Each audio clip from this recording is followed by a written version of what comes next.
Fantastic show. All right. All right. Sean. Thank you, Sean. Okay.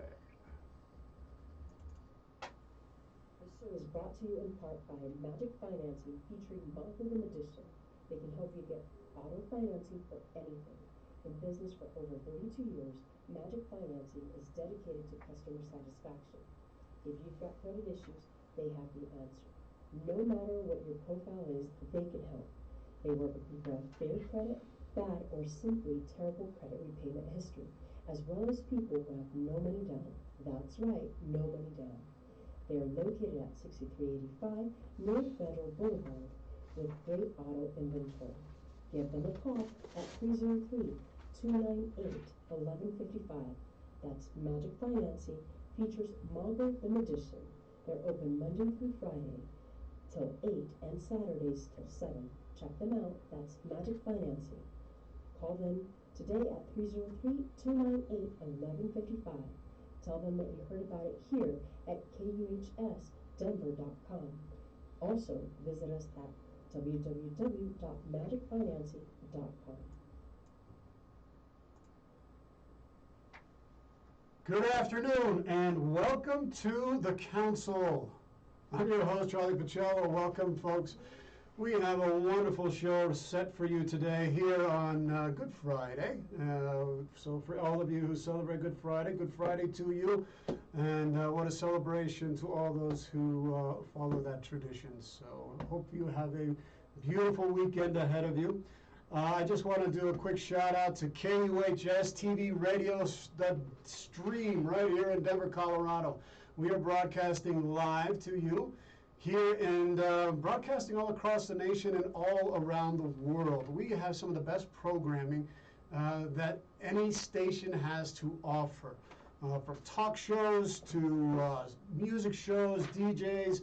We've got some of the most incredibly talented professionals, personalities, programming you're ever going to find. We've got some great content.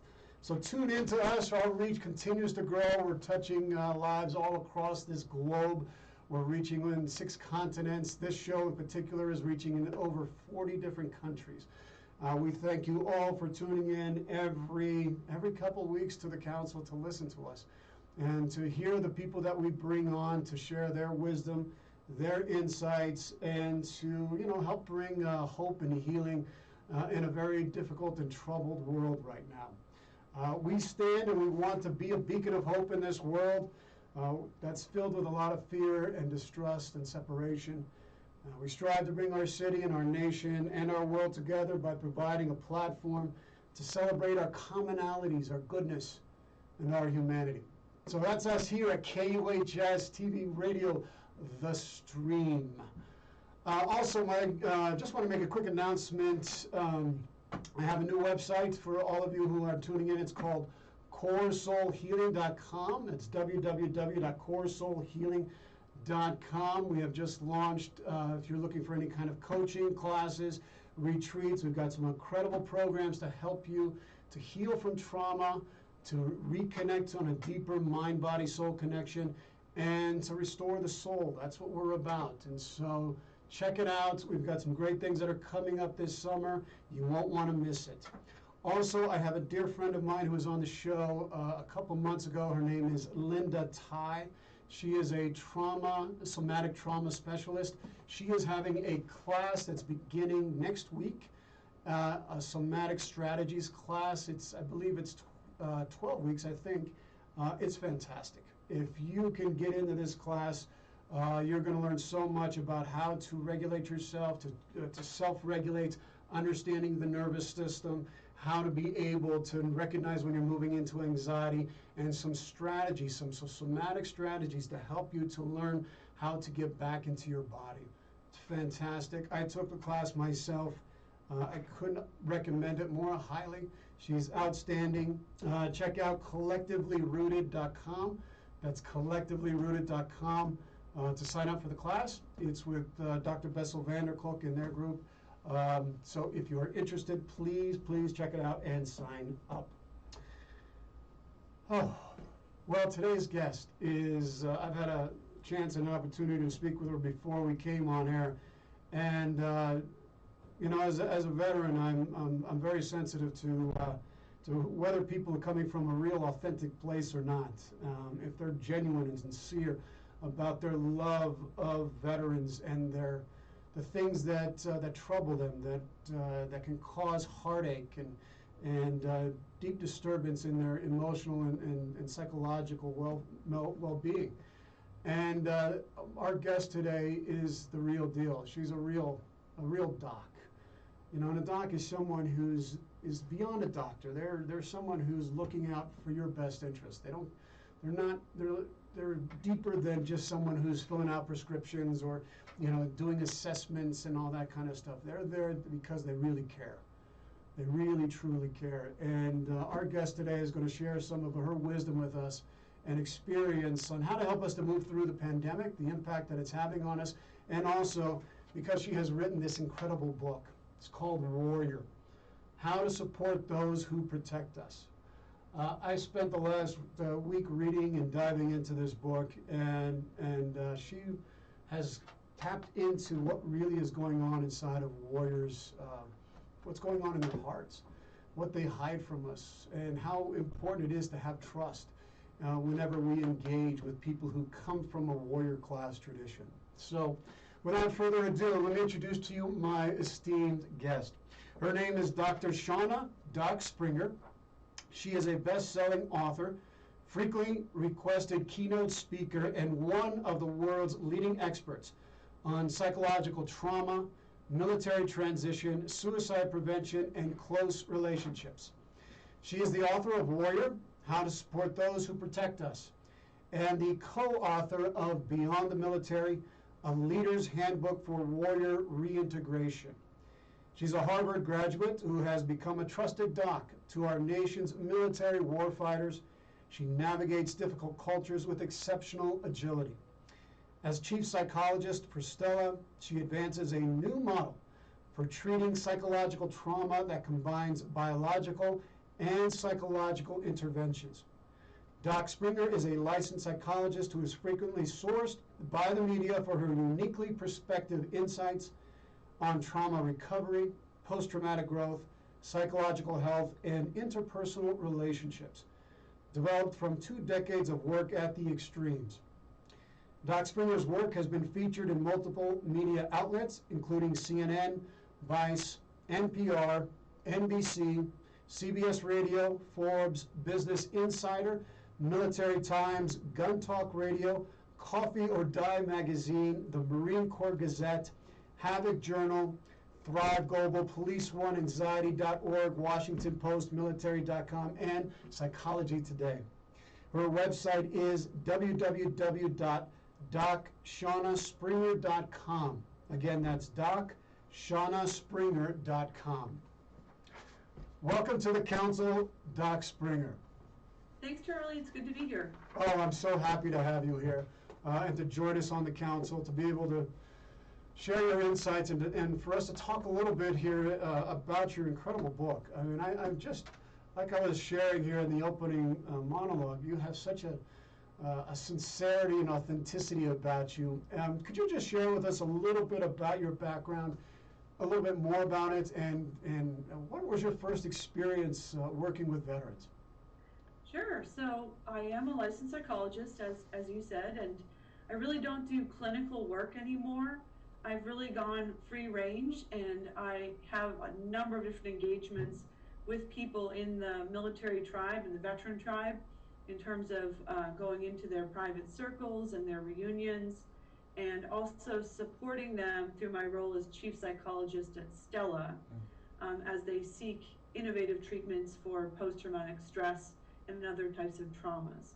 So I'm really doing a lot of strategic consulting and advising and doing a lot of education and speaking, as well as writing these days.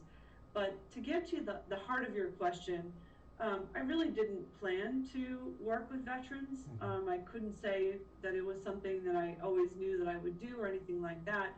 But there was a recognition when I first started working with the military population. And it was during my internship year. I had a rotation at the Gainesville VA, and I just felt at home with those I was serving. And so that was really my first clue. And then I took a job at the VA in Northern California and was there for 8 years, working with hundreds of veterans with all kinds of different presenting concerns and challenges, and just really felt like this was a population I was meant to work with. Wow. So it's become very central to my heart. And I also want to help other people, civilians across America, really understand things about trauma and recovery based on what I've learned from working with our warfighter community. Well, and it's there's so much to learn from our warfighter community. I mean, they have a lot of lessons for us to teach and a lot of wisdom that they carry. And I really want to dive into this, but I know, there's so many of us, and one of the themes of the show today was to talk a little bit about the impact that COVID-19 is having on all of us. Because people are feeling it pretty acutely right now, and we're already getting into about a little over a year into the pandemic and some of the restrictions and limitations that we have had. And we've been in quarantine, we've been in isolation, we have been separated from our coworkers, our loved ones. What are some of the effects of COVID psychologically that's happening to many of us that we may not recognize we may be experiencing and that we might be overlooking right now? Yeah, that's exactly what you just said, Charlie, about overlooking it right now. So I think, one of the things we've learned this year is that it's harder to do nothing than to do something in response to a threat.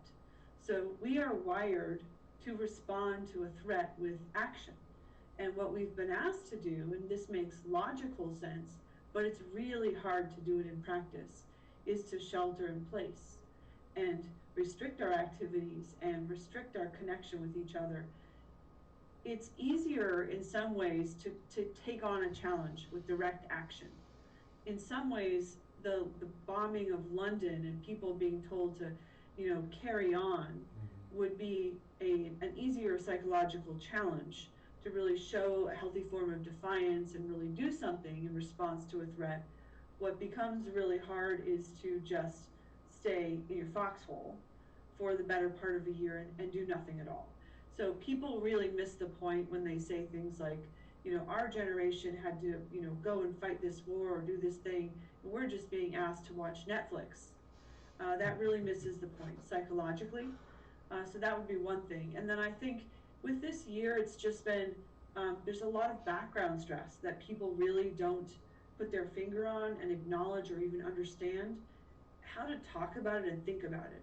So losing access to those incidental social connections that give our lives structure and meaning and purpose, the daily contact with coworkers and friends, running into people in your community at Starbucks. There are all of these subtle changes in how we operate with each other that build into a great amount of collective distress that's often overlooked. Even, I'll give you one example and then I'll stop and kind of see where you want to take this, but even wearing masks everywhere.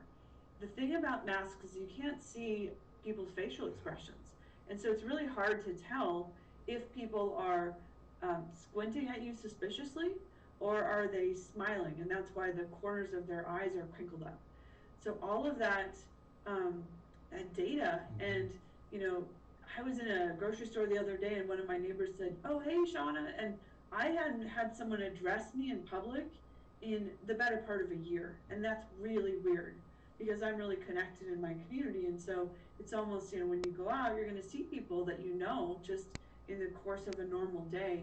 And so all of that is such a profound change that we often fail to appreciate, the depth of that impact. Absolutely. And as we were saying, you can't tell when you have those masks on if you're smiling or if somebody's squinting their eyes or what they might be doing. And those are, so much of our interaction with people is nonverbal cues.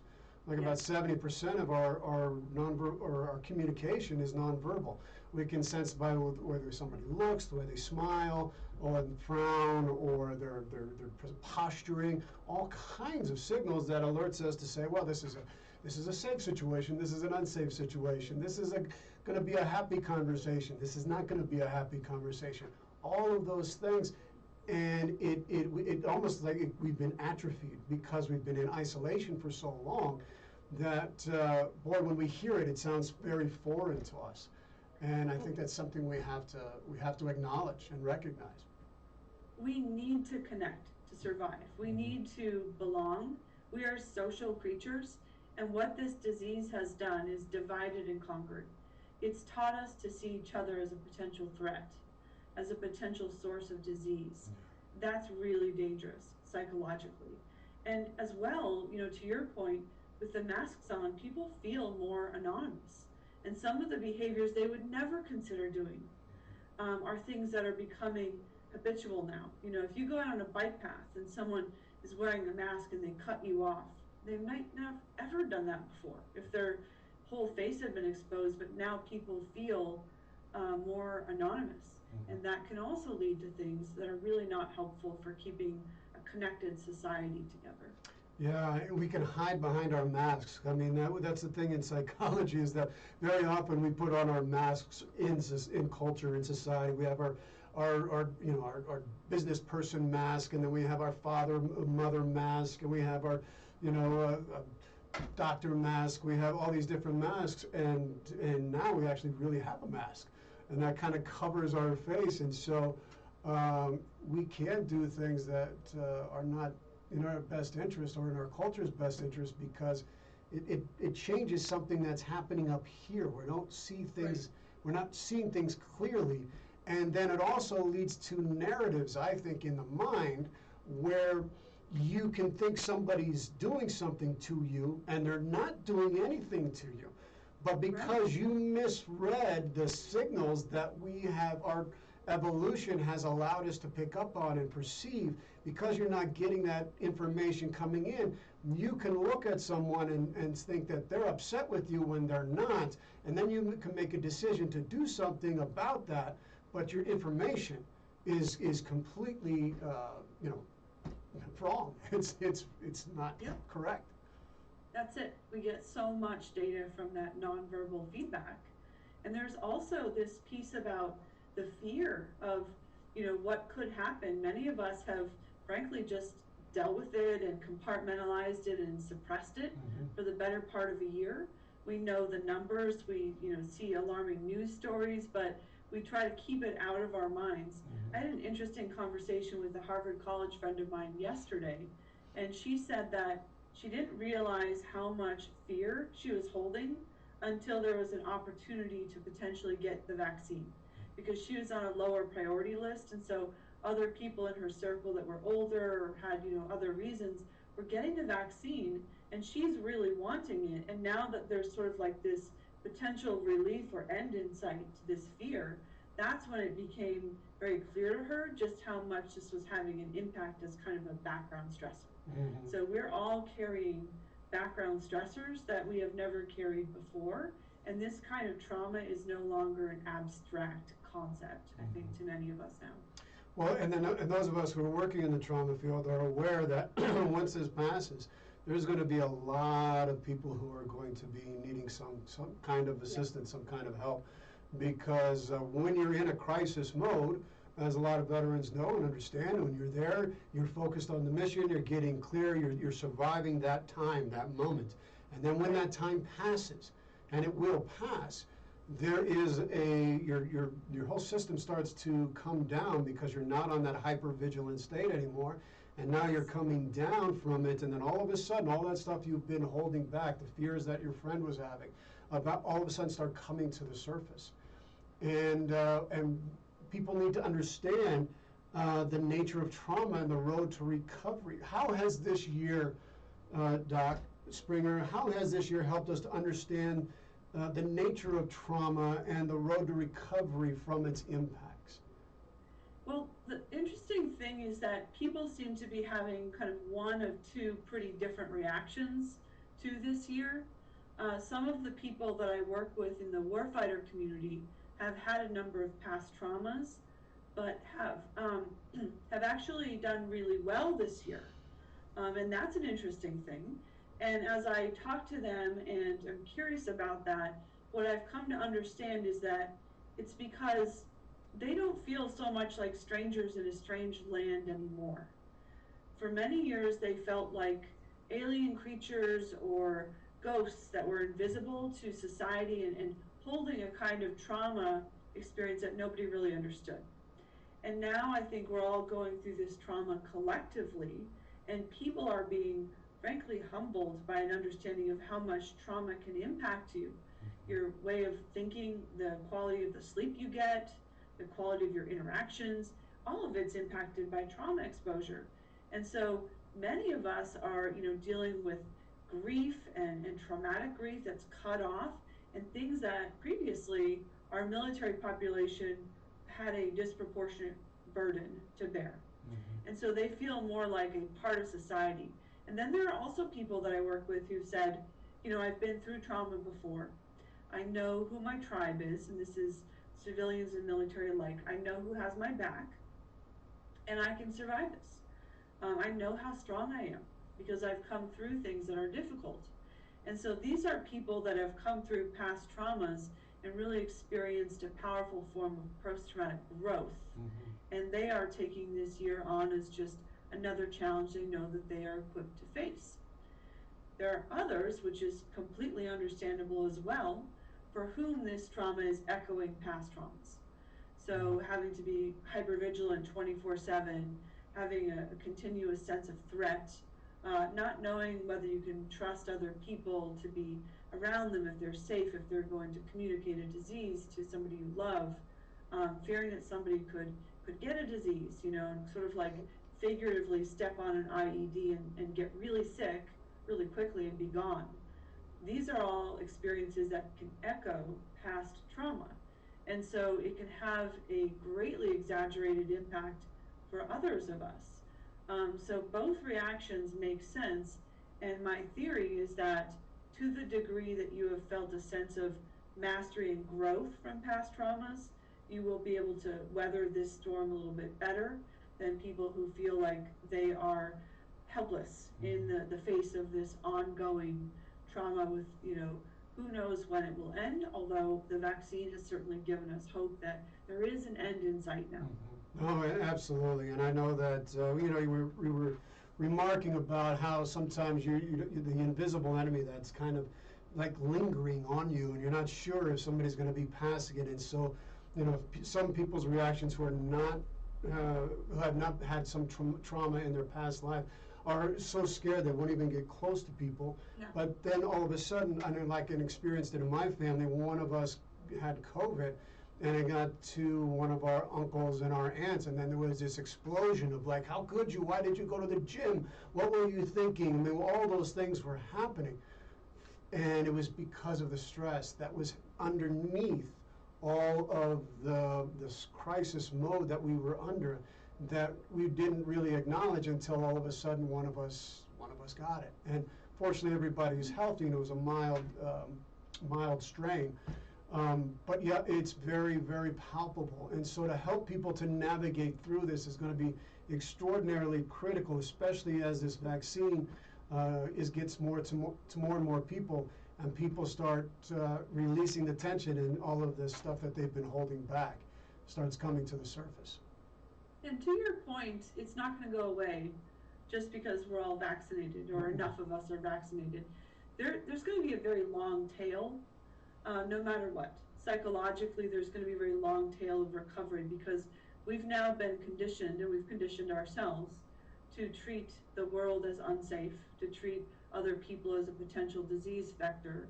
And it's not going to just change overnight to kind of release that tension and feel safe again in the world. And unfortunately, what we've experienced as we're coming out of this is a number of mass violence events at a very vulnerable time when we need to feel safe navigating the world again. Yeah. So these kinds of events are having an even greater outsized impact from what they would normally have. Absolutely. Well, we just had that terrible tragedy and massacre here in Boulder, Yes. where we had somebody who just, killed 10 innocent people that were going to the grocery store over here and to go buy food in one of those places that, was the sacrosanct place that people were just living their life. I mean, it's just the horror of that. And so the moment that people feel this sense of, wow, there's that light at the end of the tunnel, this sense of hope and promise that things are going to get better, all of a sudden you have something like that happen. And boy, the community right now is hurting, is reeling, there's no sense in what happened, and it's just, it amplifies the Yes. feelings of fear and insecurity and terror and everything that's conditioned towards traumatic experiences. My heart really goes out to your community. You're coming out of Denver, and that the community there, how could it be otherwise? Yeah. Even those of us who are not in that community, we still feel connected, and we still put ourselves in that picture of what if we were shopping? What if someone we love were in that place? All the more so when you know the place where it happened, and it's, like you said, sacrosanct, because it's just a common everyday thing that you need to go and buy food for yourself and your family. So for something like that to happen does create a sense of terror. Terror is a good word, and it's creating that sense of terror after a year of kind of background terror, and then there's this acute terror right at the end. So my heart really goes out to you, and I would want people to know that my organization, Stella, just put a clinic in Denver this week. We're taking care of symptoms of trauma, and I'm happy to talk about that if you want. But we are definitely scaling up to meet the needs of people that are impacted by this trauma and all kinds of traumas this year. I would love, at the end of the show, please, I would love for you to share that for Sure. people who are listening, who I know are grieving, who are hurting, and are reeling back from this. I went to the site. I went to the site twice to pay my respects and to grieve and to mourn with the community. And the things that people post and the love and support. I mean, Boulder's a beautiful, beautiful city, and the people are good people, strong people, and but they're hurting. And you would see these posters of these children who had written things like, "I'm 6 years old, and I'm so sorry this happened to you, and I'm scared and afraid." I mean, just like gut-wrenching things. And we need to know that there's resources out there to help people that are, it's very easy to, like veterans do. This is why we're going to get into the book here, where we tend to close up. We tend to and block all that stuff in, and it's not good. It's not good. It'll eventually come out. So It is better for those children to express that fear and that helplessness, and have an adult that they trust speak with them about that and listen to whatever they need to say. And one of the things I would offer before we talk about my book, if I could, is that for parents who have kids, it's sometimes hard to know how to talk to kids. And we used to have Mr. Rogers who would talk with kids, and if I'm ever given opportunities to do that kind of work, I'd love to share some ideas. And for this one, I would really say that, speaking of veterans, what I know to be true is that there are many people in our society that are protectors by nature. And there are people like those who serve in our military, our first responders, our police officers, and civilians who are wired to be protectors. And there are many more of those people in our society than there are bad people or people that are unhealthy, emotionally unhealthy enough to do something horrible like this. And so I want my kids to know that we are surrounded by protectors. They're with us and among us in our society. I'm very glad of it. I have a special relationship with our society's protectors, and I trust them to protect us, even if it means risking their lives. That is not just something that people do because they took an oath of service. That is a higher calling of people that are wired like warriors, and there are many more of those in our society than there are people that would do the sort of thing that just happened in Boulder. Yes, there is. They're all over the place. And it is, and you're right. We are wired that way. It is innate to us. We can't help ourselves. That's why we are drawn to these kinds of callings that lead us to be the protectors of the tribe, protectors of the group. And there's more of us out there. And that's what's encouraging, is that there's people there that want to protect us. And if we understand the nature of the warrior and the nature of tribe, we can really make a difference in the communities, because we're going to be reaching out to them, and because they're going to exude the strength, the clarity of purpose, the mission-oriented, way of seeing things that can help us to remain calm, because they've been through those crises, they've been through those tragedies, they know how to deal with it. And so it's leaning on them rather than alienating them, leaning on them, that we can gain their strength and help us to move through these dark times. I want to get into your book. So, your book here, it's amazing. Doc Springer, it's amazing. It's warrior. And this incredible cover. I mean, it really exemplifies the weight and the cost that so many of us warriors go through in our call to serve. And could you just share with us a little bit about what motivated you to, or inspired you to write this book? Definitely. Well, first of all, I was put up to it. It was in my last chapter of the book, I talk about the story behind why I wrote Warrior, but it was one of my last sessions with a patient when I was in the VA who had served in 5th Group, Special Forces in 5th Group, and he asked me to write a book. He said, I've had other therapists, other psychologists for years before I worked with you, and you understand things, and you understand how we're wired, and you connect with us in a way that's just different, and you need to write a book about it, what you know and what you've learned from us and what you see to be true. And he challenged me and sort of extracted a promise from me and told me that he would check up on me in a year, because he knows that if I give my word, same is true for anything. If I say I'm going to show up somewhere, something really bad has to have happened for me to not show up for what I commit to. So it's part of how, I feel we need to build and hold trust. So he made me promise, and it turned out to be such a gift, because the reality was, when I terminated, and that's just a clinical word for to end a clinical relationship. When I terminated hundreds of veteran patients, I did it the slow, hard way that felt right for me. I terminated those patients over a period of approximately 4 months. I called every single one of my patients, because I didn't want anybody to get a letter from the VA saying I had moved on. That's not acceptable when you're holding trust with your patients. I wanted to call every single one of them and talk to them on the phone and see who needed a session, who needed to come in, maybe a few sessions, give them warning, help them, come through that time of transition, because that didn't happen when I came in.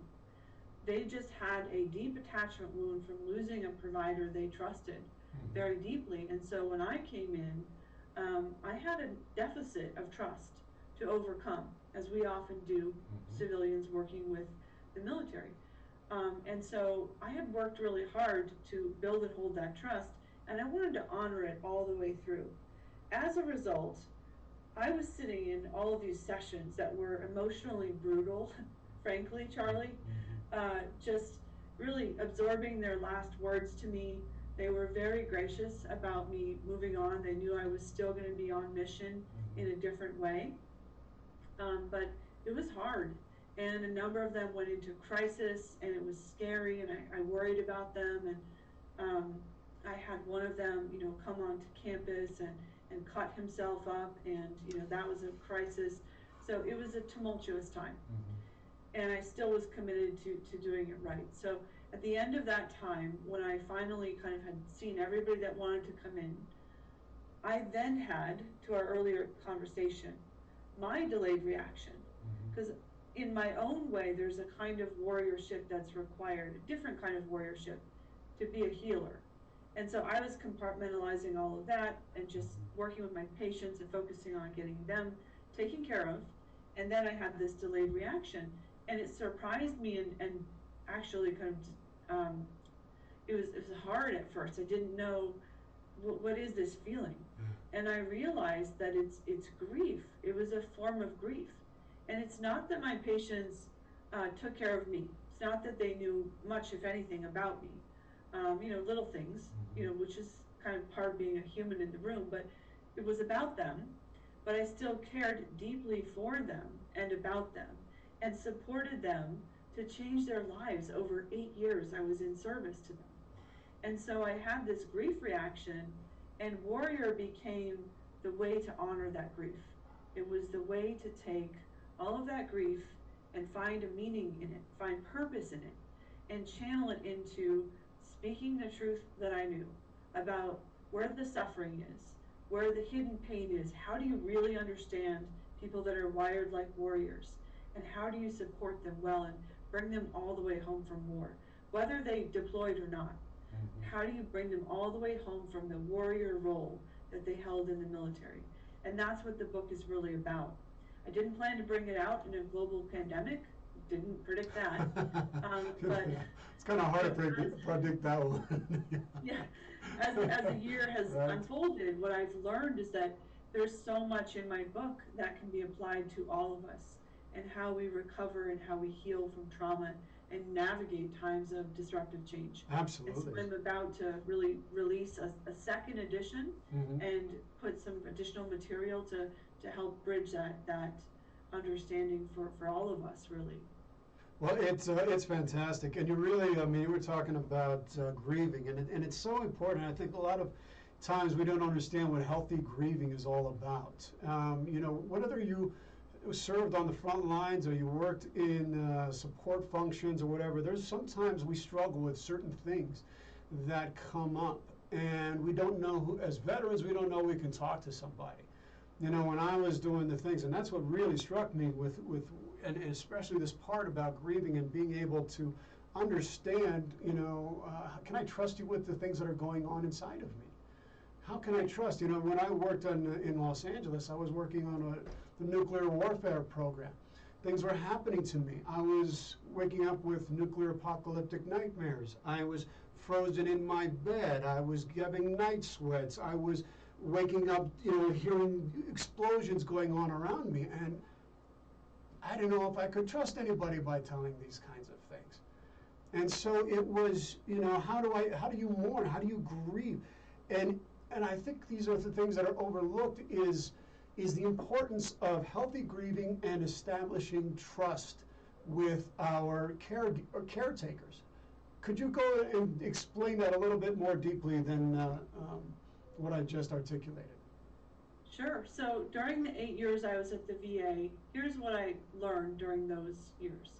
I learned that warriors often hold their grief, and they lock it in the vault because they feel a kind of loyalty to those they've lost.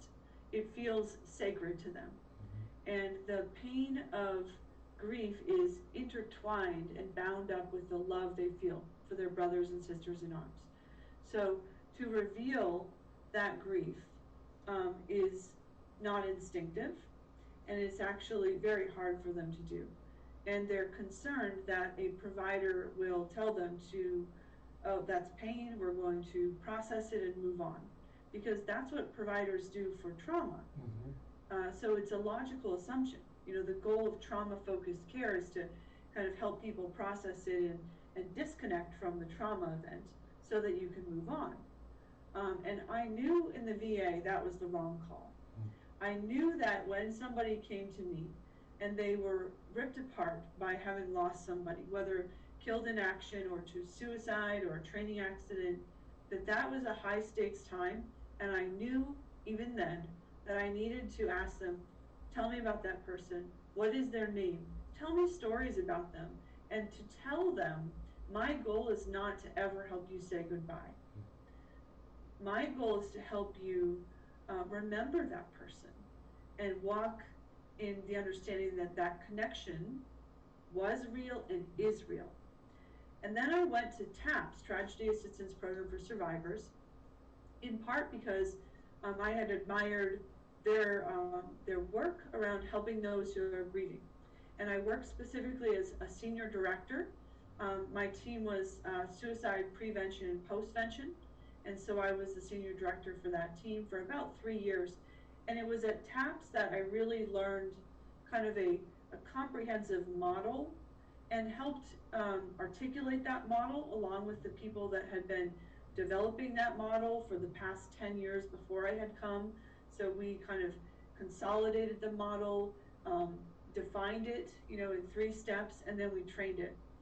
And we trained it through, national training events, talks we gave for the Center for Deployment Psychology, the NFL Foundation, with Psych Armor, did a whole series of trainings that are available. They're 10 or 12 minutes each. I did 5 of those trainings. TAPS did, I think, a total of 7 trainings for that series. And it was all informed by the model that they had and been developing and refining for many years. So that's where I really got a deep education in what healthy grief is, and I'd want to acknowledge that. That's where I learned some of the phrases that I reference in the book about, really love lives on, was one of the phrases that they would use. And it's because that bond is still there. And so it really put kind of words and enhanced and deepened my education around what healthy grieving is. It's about keeping the connection and carrying love forward. It's not about saying goodbye or forgetting or moving on or cutting off that connection. Yeah, I think that's it's revolutionary in the sense that you're not trying to cut yourself off from the things that happen. You're trying to honor the people that are in a way that keeps them alive within you, but in a healthy way. And in our culture, we have cut ourselves off from being able to talk about the foxes in our gut, the things that are hurting us, the things that were hurting me as a veteran. That I, as a 26-year-old, first lieutenant, I didn't have the courage, maybe, or the sense of safety that I could talk about those things that were going on inside of me in a way to be able to help process it in a healthy way. And I think it makes it such an important thing. I mean, when you talk about in your book, foxes in the gut, I thought, wow, that is exactly what was happening to me at that time. It was one of the best analogies that I've ever heard about guilt and shame and moral injuries that veterans experience and we often carry in our lives. Could you share and talk a little bit more about what are foxes in the gut? I sure can, and if you allow me and trust me with this, I'd like to gently challenge you just a little bit on something you just said. Sure, absolutely. You said I didn't have the courage to speak to my pain when I was 26 years old. I don't think it's a matter of courage. I think warriors like yourself and so many others I've worked with have courage in spades. I think it's a matter of not having access to the type of person, a doc, that really comes alongside you and gives you the understanding of why that is going to help grow you. I think it's not about having the language to understand why would I do that. It's the default position right now of so many warriors to lock it in the vault and not make it about themselves, because that's how they're trained and that's how they're wired, is just suffer in silence. Like the boy of Sparta, right? This is where the fox in your gut comes in, because there's a cultural similarity there, where stoicism is prized above speaking the truth of what's going on for you. And so that's courage, I suppose, but that's how it runs if you don't give people an understanding of why that's not going to grow them as warriors and as people. It really needs to be understood from a different frame. And so that's what I hope to do with my work and with my book, and I really hope to get this understanding into the Marine Corps, into TCOM, and to other in the Army as we train warriors. If you can give them an understanding, part of the path of a warrior is that you're going to have these things, this guilt that's going to potentially eat you alive. You're going to feel like maybe you could have done more, could have done it more quickly, or should have been the one that was in the Humvee that day when your friend was taken out, or you were medically evacuated, but you probably could have stayed and gotten better in the theater and come back. Or there are these things that are going to happen, or you're going to be a drone pilot and you're going to say, Why am I having these nightmares? Well, why do I have this trauma reaction? I wasn't even, quote, in combat. So these are the things that are part of the warrior's path.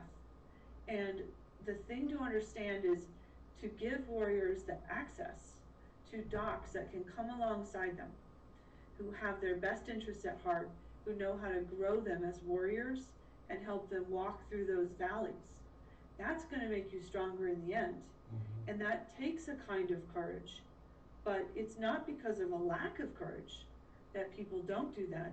I just don't think they have that set of insights and the access to the people who could really confidently walk with them through those valleys. Well, I certainly wish I would have met you when I was 26, and to have this resource and what you talk about here in your book. And one of the things that really stuck out, there's a couple of things that really stuck out, and one of the things is in your book you write, in battles with our demons, attachment to those we love and trust has a power that can help us survive the obliterating pain of despair. This is the power of tribe. And when I read that, I thought, wow, that's so spot on. I mean, the power of tribe, and why that is, it can be like the anchor, the thing that can help lift us up, and the strength and support to keep us going on. And when we cut ourselves off from that because of our feelings of guilt and shame and unworthiness and whatever else, survivor's guilt that we may be carrying, we don't feel like we belong anymore. We don't feel like we belong in the warrior tradition anymore because of the things that we did or didn't do. We lose that power. Yeah. Doc Springer, what is that power of tribe, and why can this be so effective in helping people to reestablish themselves and to recover from these experiences? Well, tribe is a term that, people from ancient time have held. So it's not a new word. But one of the people that's really written beautifully about this that I want to give some credit to here is Sebastian Junger, wrote Tribe on Homecoming and Belonging. I hadn't been exposed to his work during most of the time that I was writing, but when I started reading his book, I thought, boy, this is really coming from the same understanding that I hold. And so his definition of tribe is the people that you would share the last of your food with. And I really love that definition. From my work, I would extend it or add on just a little bit if I could, which is that it's the people that you take your emotional armor off with, and you know that you can tell them anything and they won't think less of you. And the tragedy to me is that in so many of these circles that I've hosted of these warriors at the reunions, I have never once had an instance of somebody shaming someone else for anything. People can, in those circles of love and trust, they can heal each other in incredibly powerful ways and be the moral authority as a group to release people from suffering and shame that they would otherwise lock in the vault. So it's like you have this incredible weapon and it's sitting right in front of you, but you never use it. Instead, you sort of go out and become an army of one, and you get ambushed by your demons. When you get out there and you're isolated, then that's when the fundamental lie that drives self-destruction, the lie that you're a failed human and you're unworthy of belonging in the tribe, that's where that lie takes root. That's where that lie grows. And so the power of tribe is the power to come into that space in a sacred way and say, no, you belong in this tribe. That's a lie. And there's nothing you've done or that you could do that would cause us to not love you and not accept you as part of our tribe.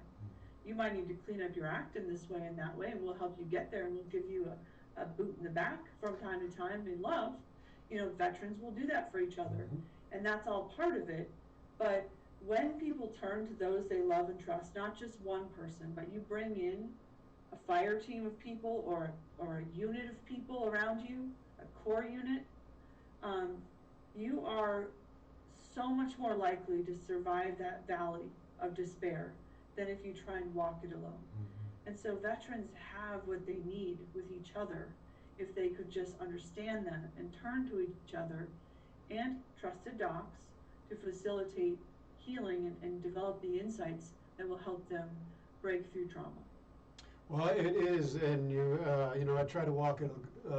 You were mentioning how difficult it is to walk it alone, to walk that path alone, and I certainly, that's the choice, that's the path that I went, and it led me to hit rock bottom, and I was when I reached that point, it was the most excruciating, unendurable pain that I had ever experienced, and it was because I hadn't processed all of this, and I was carrying so much shame. I had that fox in my gut that was eating me up inside, and which consequently was leading me to withdraw, was leading me to other things to feel good, whether it was alcohol, whether it was drugs, whether it was just any escapism that I could do and engage in. And it was just feeding this vicious cycle and then I hit rock bottom. And I love in your book that you point out that it is not depression that is linked most closely to those, because I got close to suicide. It was the guilt and shame that I was carrying. That was what was this, and that was absolutely accurate, which led for me to doing all those self-harming behaviors and withdrawal and the depression. It was just an ugly, vicious cycle. Could you explain a little bit more clearly this progression of shame to suicidality for our audience? Sure. So it's important to say that there's no sort of one single cause of suicide or one single story of suicide. It's also true that for certain populations, there are themes and common stories that tend to be more true. And I know this because I've worked with different populations. I've spent my career, working with different populations that are very diverse in their value sets and their outlook on life and all of it. For some people, it's the sense of hopelessness and this is, I've achieved all of this in my life. Was it really worth it? Was it really meaningful? That sends them on that tailspin. For many of the veterans and the warfighters I've worked with, the story of shame was the dominant narrative. And so what I mean by that is that there's a code and a sense that many warfighters and warriors carry of what it is to be a warrior, how a warrior behaves, how they act, what kind of person they are, what kind of values they live out. And so that can be a risk factor because when you compare your own behavior and your own experience to a code, then the difference between where you're actually perceiving yourself and the code you hold is sort of that delta, that the difference between those is the degree of your shame that you carry for many warriors. And then there's this added piece about so many people in the military have lost someone, whether to a training accident or combat or just suicide. And there is this other psychology that often kicks off when people struggle. They often struggle in transition from the military is a major time for risk.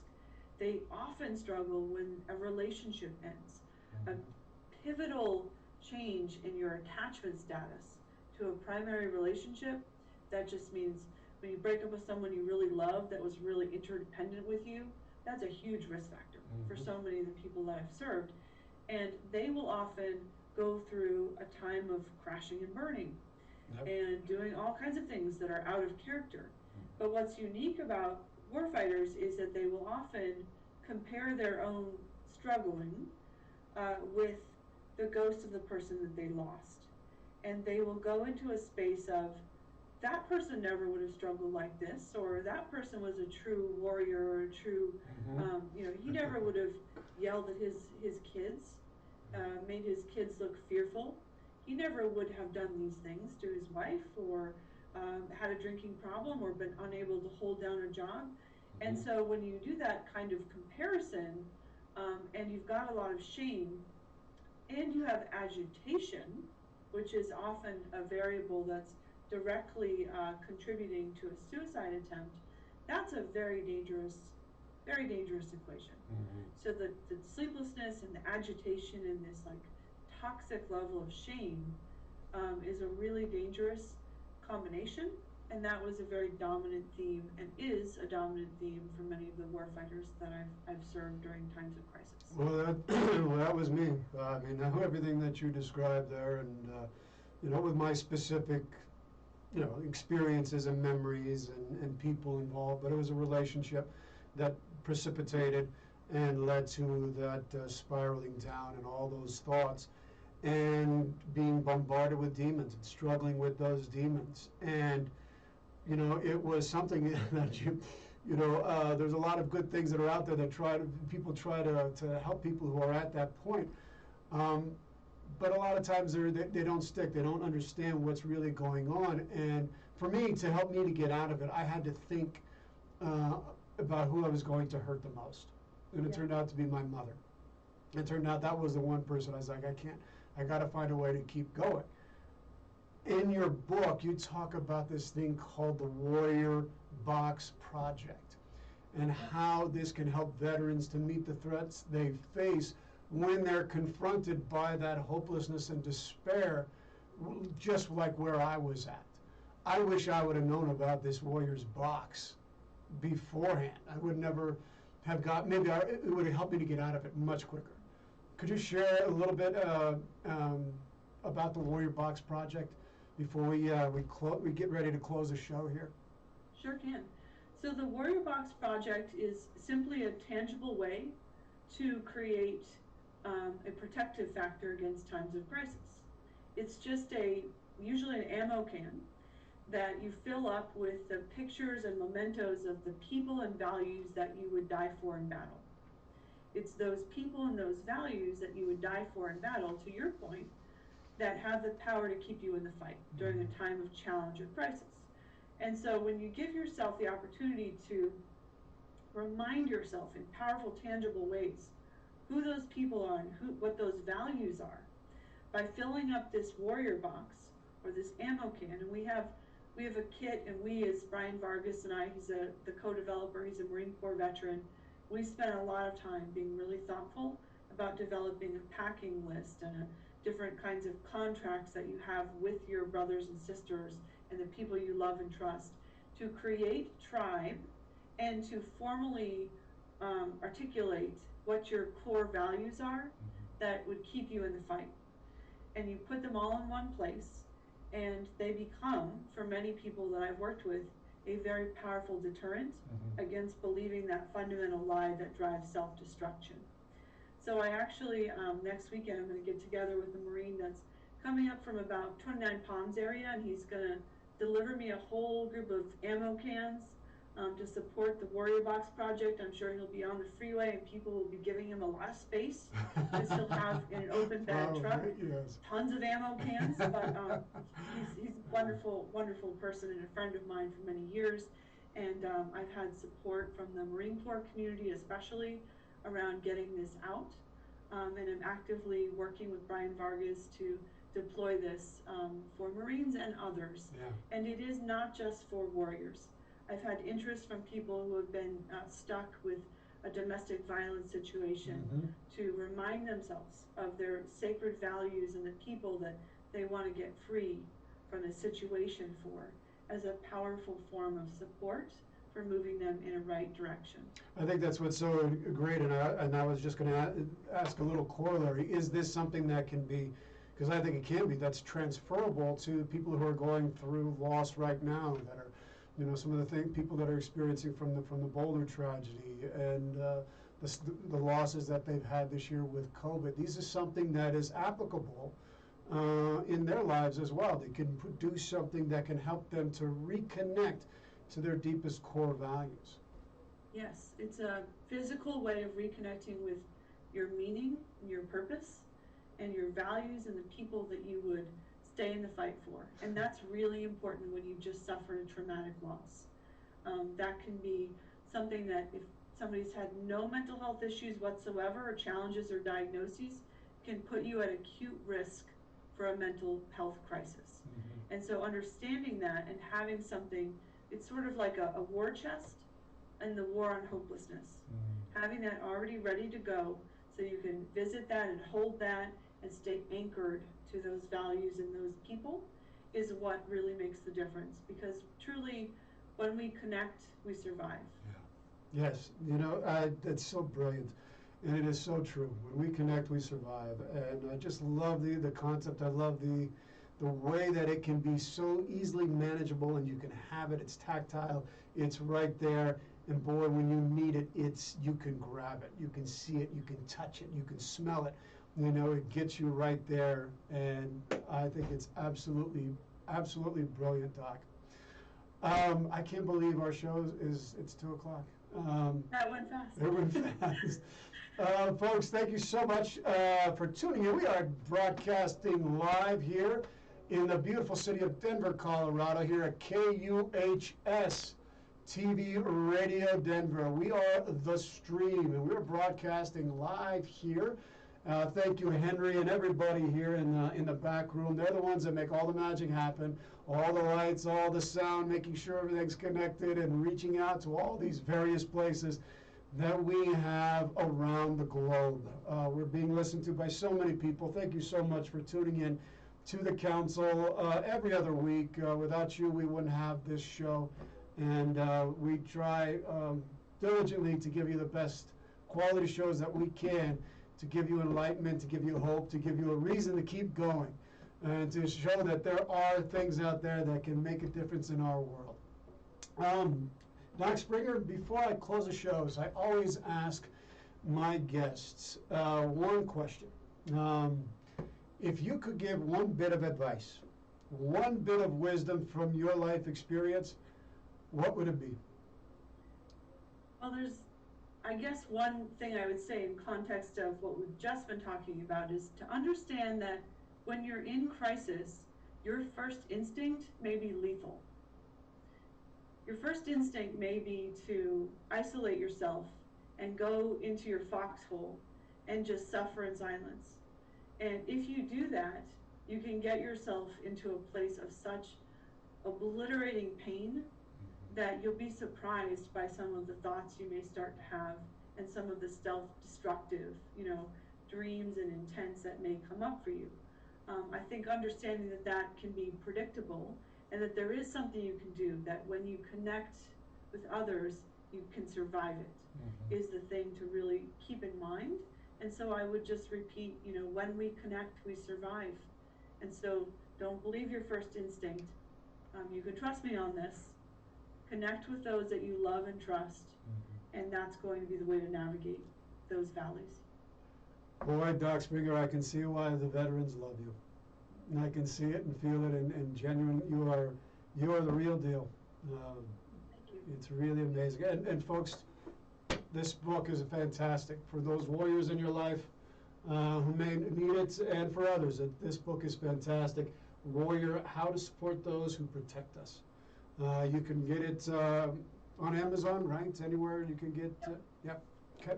Amazon.com. Her website is www.shaunaspringer.com. And also, before we close, really quick, if you want to, the Stella, if you let people. No? Yeah, Stella Center. Stella is the organization that I'm with now that does a biological treatment to address the biological symptoms of trauma. So sleeplessness and overwhelming panic, anxiety, anger attacks, difficulties concentrating. These are some of the target symptoms.